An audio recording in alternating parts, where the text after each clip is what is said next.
Oh, Jesus. I haven't been to Australia's Great Barrier Reef, but I've been to other coral reefs. And this little reef was so beautiful, it was unbelievable. And you could just go out there and swim all day in the water. And the only thing I would get from it was a little resort area. We didn't stay there because it was too expensive. Just rented a little house near there. And I'd rent the pair of goggles, and you could just I'd lay out there in the water all day long.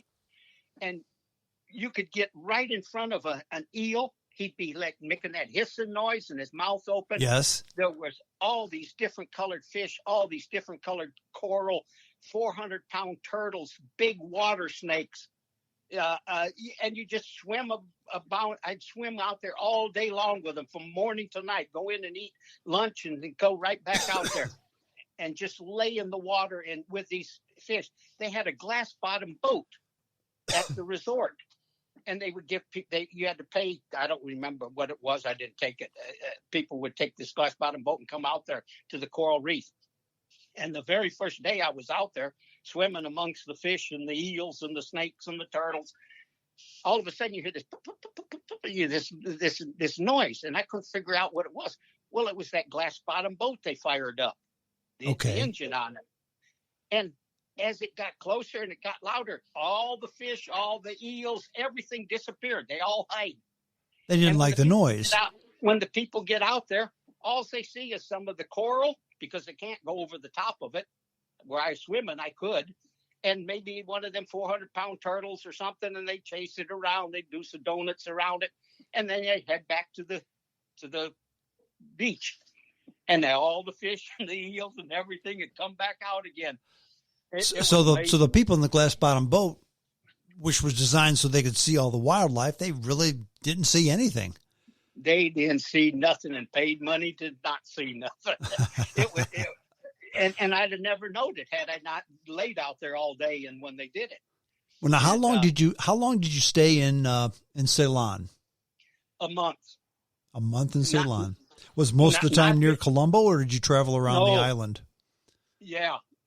From Colombo, like I said, we went to Hikadu and then to Gull.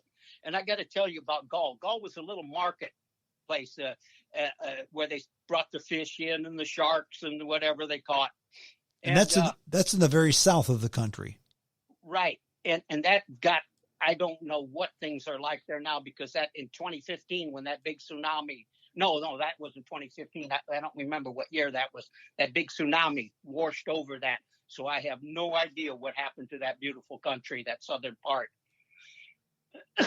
But anyhow, went to Gull and then up through the center where you see New Aurelia.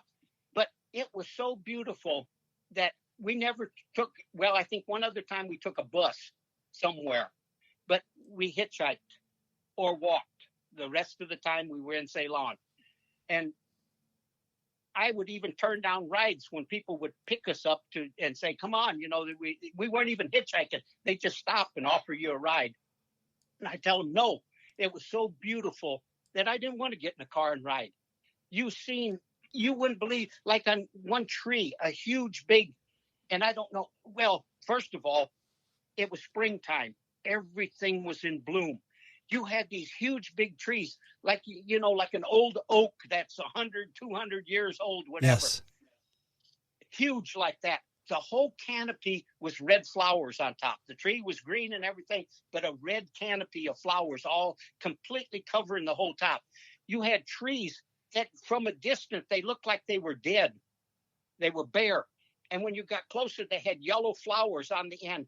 And the whole area was like you was walking into a perfume factory. They were unreal.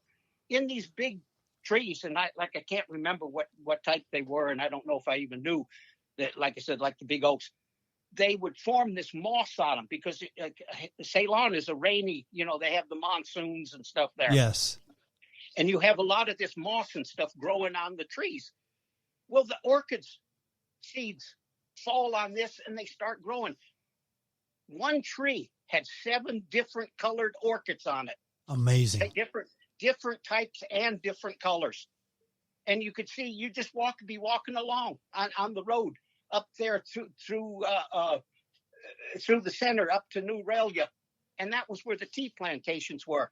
And here comes a guy. He was the manager of this British tea plantation, and he invited us to the tea plantation. We lived 8 days on the tea plantation. We got to see the whole thing from the planting of the tea trees, the starters, to the harvesting it, to carrying it into the place where they dried it on these big racks with great big fans, and then how they just barely crushed it with these big machines that come down and didn't put much pressure on them, and it crushed the tea leaves. And then they went through grates, and it would shake it through these grates, and that's how you got your different teas. And they said BOP and BOPF was the best combination of teas. And this was sweet tea that British, drank. Sure. Well, I have to ask 2 questions before we wrap up this part of the adventure. You did this as a young man. Yes. And you did this for, 5 years? I was 23 when I left and come back when I was 28. Okay.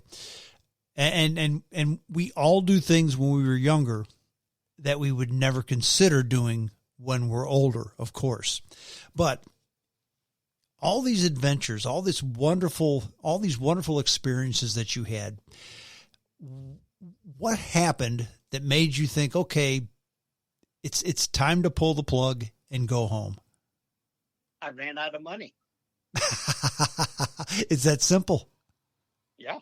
Went in Singapore, ran out of money, and went to the American consulate and talked to them. And people were telling me, you can't get a ship no more. They won't allow it because they had too much trouble from people that would get on them and then refuse to work. And they couldn't throw you off. Years ago, they just throw you off in the middle of the ocean. Sure.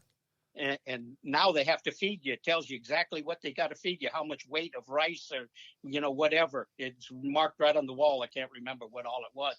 And I says, I'm willing to work. And I had to meet the captain and talk to him. And he hired me.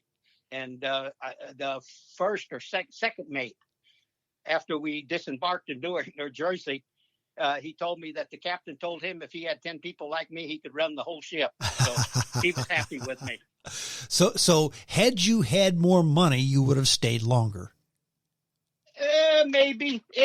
I had covered, you'll see what I covered if we do it again. I covered this up and down, back and forth, and this is just still the first year, what we're talking about right now. Well, Jerome, year. if you're willing to do it again, I'm willing to have you again. Okay, because it's only getting better from here. It certainly is. Well, let's do this then. Let's call it a night, and we'll pick it up in Ceylon sometime in the near future. How's that? That'll be great. Outstanding. That'll work. Jerome, I hope I didn't mess it up. Oh, you didn't mess anything up, man. I'm just mesmerized at this adventure. And the thing is even, I would say that if a young person would want to do this today, I don't think it would be physically possible just because of the way the world is today. There are people doing it, but they're flying from point A to point B. Well, no, I mean talking about doing it the way you did, staying in the local hotels, eating the local food, walking on the local roads. Oh man, I forgot to tell you something about Bombay. I wanted to tell you. Well, go ahead. But okay, we get to a motel. We finally find a motel in Bombay, a hotel, and I'm bargaining like hell with the guy at the desk to get my room, to how much I want to pay for my room. And like I said, I had learned how to bargain. I bargained for everything. So I get the room, I pay for it, and I go to my room. We no more and got in the room.